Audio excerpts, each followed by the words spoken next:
Sir, महापालिकेच्या निवडणुका आता अगदी काही दिवसांना महिन्याभरावरती आलेल्या आहेत आणि आता आचारसंहिता जी आहे ती आहे. महापालिकेकडून नेमक्या काय काय उपाययोजना केल्या जात आहेत निवडणुकीसाठी? काय तयारी कुठपर्यंत आलेली आहे? नाही, महापालिकेची निवडणूक 15 तारीख रोजी जाहीर झालेली आहे, आपल्याला माहिती आहे. आणि 15 जानेवारीला मतदान आहे. 1 महिन्याचा जो कालावधी आहे, 1 महिन्याच्या पिरियडमध्ये बेसिकली आपलं ह्या सगळ्या निवडणुकीची आपल्याला तयारी करायची आहे. मेन इश्यू कसा आहे की या पिरियडमध्ये आचारसंहिता जो आहे त्याचं तंतोतंत पालन झालं पाहिजे. दिस इज नंबर 1. दुसरं असं आहे की इलेक्शन कंडक्ट करण्यासाठी जो आपल्याला EVM जे लागते, म्हणजे बॅलेट युनिट आणि कंट्रोल युनिट, त्याच्या बाबतीत एक योग्य अभ्यास करून आम्ही माहिती देतो ड्रायव्हरकडे की आम्हाला इतकं CU आणि BU पाहिजे.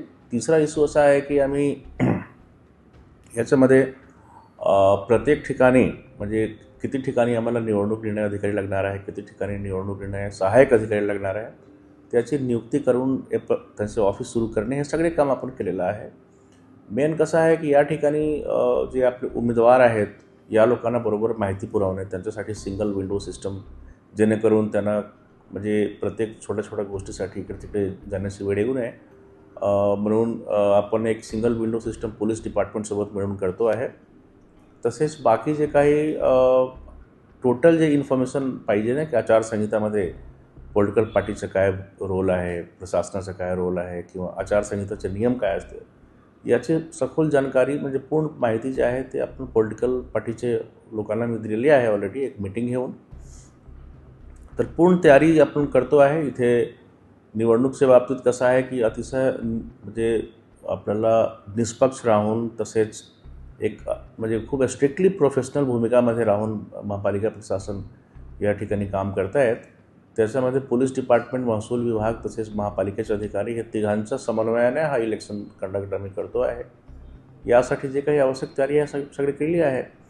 आमच्याकडे जवळपास 4000 असे मतदान केंद्र होणार आहे. नॉर्मली विधानसभा लोकसभेला 1200 ते 1300 मतदान करणाऱ्यापैकी मध्ये करण्यासाठी एक मतदान केंद्र असते, पण इथे 800-900चा रेशिओ असते. तर आपल्या इथे जवळपास 4000 मतदान केंद्र होणार आहे. आणि त्याच्यानंतर त्यापैकी सेन्सिटिव्ह किती आहे, क्रिटिकल किती आहे, किती ठिकाणी जास्त आम्हाला बंदोबस्त लागेल, जास्त आम्हाला वॉच करण्याची गरज आहे, त्याचं पण तयारी आम्ही सुरू केलेली आहे. ज्या ज्या ठिकाणी वाद होण्याची शक्यता आहे तिथे जास्त बंदोबस्त किंवा CCTV लावणे, वेबकास्टिंग करणे, हे सगळे तयारी म्हणजे प्रशासनातर्फे सुरू झालेली आहे. महापालिका निवडणूकमध्ये प्रशासन 100% निष्पक्ष राहणार आणि लोकांना कुठलाही अडचण येणार नाही. स्पेशली जे आपले व्होटर्स आहेत त्यांना कुठलाही असं त्यांना म्हणजे अडचण येणार नाही व्होटिंगच्या दिवशी. ते आमचं मेन प्रायोरिटी आहे. नेहमी EVM हा एक मुद्दा राहिलेला आहे निवडणुकीनंतर. EVMच्या मशीन ज्या आहेत त्या तसे काही मुद्दे समोर न येण्यासाठी महापालिकेकडून काय उपाययोजना केल्या जातील मतदानानंतर, मतदान केंद्रांवरच्या ज्या सुरक्षा? नाही, EVMच्या बाबतीत काही अडचण नाही आहे. आपल्याला कसं आहे की हे सगळे EVMचा एक चांगला ट्रेनिंग आमच्या अधिकाऱ्यांना देण्यासाठी व्यवस्था आपण केलेली आहे. Training is very important. तसेच EVMचा जो हँडलिंग आहे ते पॉलिटिकल पार्टीच्या लोकांसमोरच आपण सगळे करतो. कुठलाही गोष्टी याच्यामध्ये कॉन्फिडेन्शियल राहत नाही. इलेक्शन प्रक्रियेमध्ये कुठल्याही गोष्टी कॉन्फिडेन्शियल नसते. जे काही आपण करतो पॉलिटिकल पार्टीच्या लोकांना किंवा आपल्या प्रेसच्या लोकांना किंवा सामान्य जनतेला सगळी माहिती दिली जाते.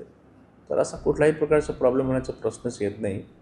मात्र कसं आहे की लोकांच्या मनात कुठलाही संशय राहू नये म्हणून प्रशासन आणि लोकांमध्ये जे काही दारी असते ते आपल्याला कमीत कमी राहायला पाहिजे, एवढेच आहे.